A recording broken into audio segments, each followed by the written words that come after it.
Hey guys, alright, today I'm going to talk about your plan versus his plan, meaning God's plan. And for a lot of us, that's hard. That's hard for us to let go and not have control over our lives, especially for me. That's been one of the struggles of my life is to, have my own plan because then I can control it. I can make sure nothing bad happens. And if it does happen, I know how to fix it. Or if something good happens, and I know, I did that. It's a good job. Nothing to worry about.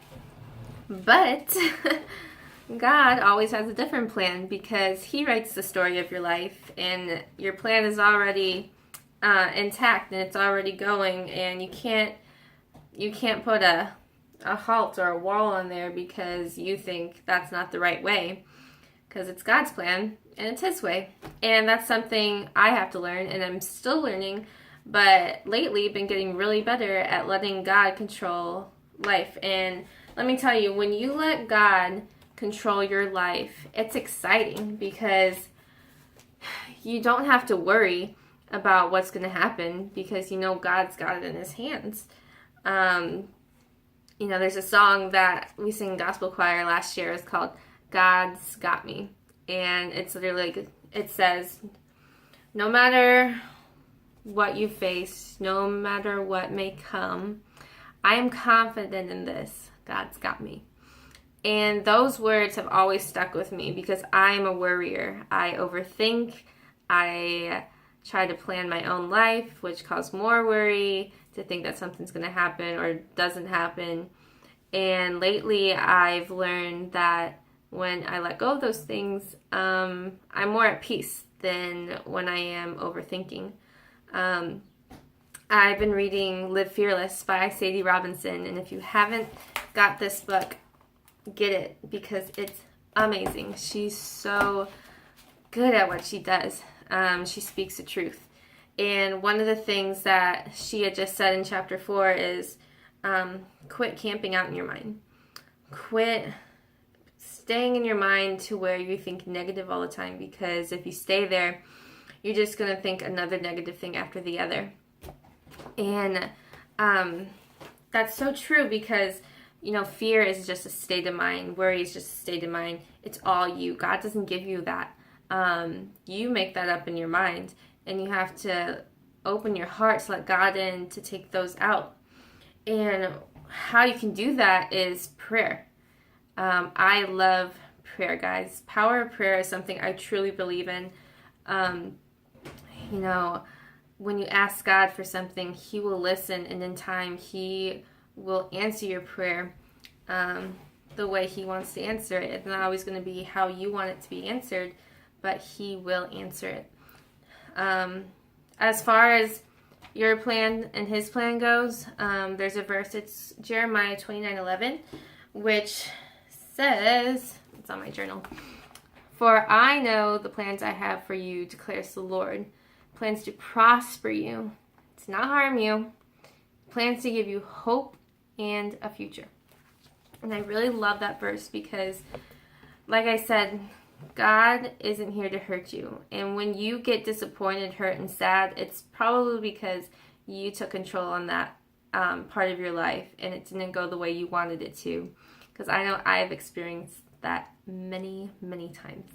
And I have finally learned just this semester, 20 years of my life, that I have no control over it. And God only has control. And when you let God take control, it is for the better. Get that in your head. It is for the better when God takes control of your life, guys. Just a little bit about me is that when I think relationships, I think marriage. And I've always thought that. And so I thought, I wouldn't get married young. Then, I could be, a housewife, take care of the kids, husband can work, all that old-fashioned stuff. And when you grow up in, a Christian community and go to a Christian college, everyone kind of puts that pressure on everybody. Ring by spring, if you're not engaged by this time or before college is over, then when are you going to meet someone? You're kind of late in the game. But I decided to take this semester off, and what I've learned is that I'm only 20 years old and I have a lot of time to meet the person God has planned for my life. And just to remind all you single girls and even guys out there that what you can take from a broken heart is that imagine how much you loved your ex, how good it was, and just imagine when God sends you the right person in your life, the right person that you're going to marry, to love, to grow with. Imagine how much you're going to love that person and how much they're going to love you back. And to me, that's something I've really hung on to, and it's so exciting to think that I could love someone even more than my last relationship. Going into freshman year of college, I had just gotten out of a really bad relationship that God was telling me not to be in, but yet I was still in it because I thought, no, like, we're gonna get married, we love each other, it's gonna be good from there. But it ended really bad, and I had to learn how to forgive myself, accept God's forgiveness, and go on from there. And once I did that, another guy came into my life, my previous relationship, and it was the best relationship, guys. It was a really good relationship. I have nothing bad to say about it. But this past semester, we broke up, and it was devastating and heartbreaking because, I thought I was going to marry this guy.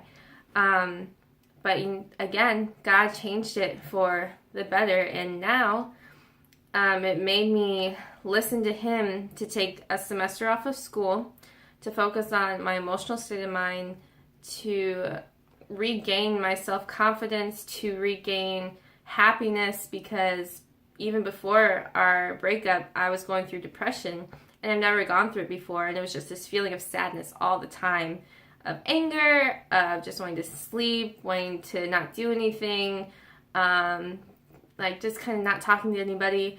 And through this breakup, it helped me to work for something, to work for happiness, to work for my future and deciding what I want to do.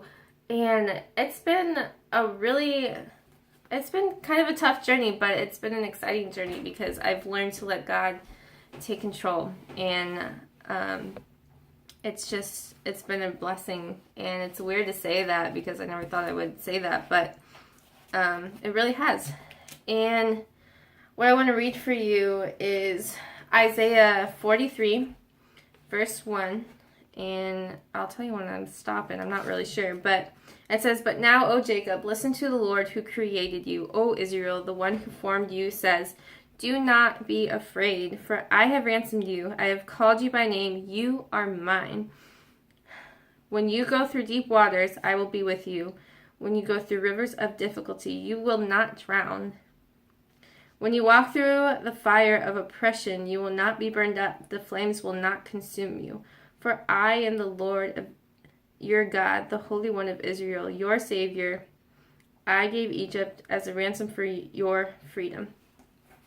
And I really love that verse because it's just explaining whatever you go through, whatever trial you face, whatever hurt or thing that gets in your way of life, God is always going to be there with you, and you don't have to fear because God has already taken control of your fears.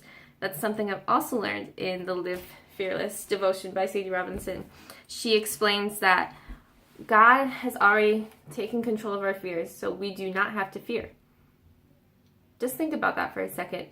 We do not have to fear because God has already taken control of our fears. And when our fears come up, He already knows how to handle them. And you just have to trust with all your heart that He's going to take care of you. And, that's really hard for people who are, stubborn, like to take control, like me. But we don't have to fear. And that goes to the verse Isaiah 41:10, which says, "Do not be afraid, for I am with you. Do not be discouraged, for I am your God. I will strengthen you, and I will help you. I will hold you up with my victorious right hand." And I've grown up with that verse. My mom showed me that verse, and it's been with me ever since. And it really gives me comfort knowing that God has His huge holy hands over me, just protecting me, and like it's like a shield. Like nothing can get in your way because God's there, and if it does, like He knows how to take control of it.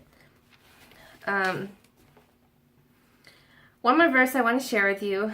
It's Philippians 4:6-7, and it says, "Don't worry about anything. Instead, pray about everything. Tell God what you need and thank Him for all He has done.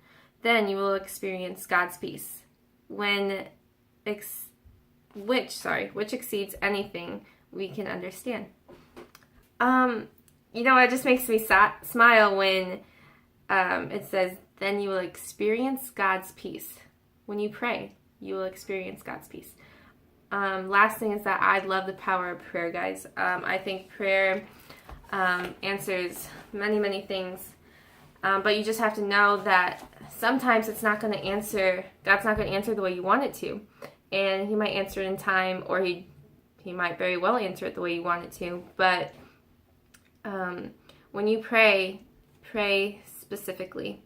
Pray for what you want exactly the way you want it, or what you need help with, or what scares you, what drives you, what holds you back from everything. Pray specifically so God can know what you need in life. You need to ask Him. He wants you to ask Him. He wants to be a part of your life, and you just have to open up and trust with all your heart that God is going to be there to guide you through life. And that's really hard because, we've been hurt and we've been broken, and we don't want to trust anybody anymore because we think it's just going to go all wrong again. But, God's the only one you can trust in this world today, because He's always going to be there every step of the way. And when you think He's not, then He's just holding you through it. He's carrying you through the struggle. And I just hope that all of this just reminds you that your plans are different from God's plans. And when we follow the plans God has for us, it is smooth sailing, and you feel the peace of God, and you feel excited about life. And I just thank you guys for listening today. This is my first video, so it was a little lengthy, but it's all in the Bible. It's all on this sword, this shield, and dig into the Word, guys. Love you guys so much. Bye.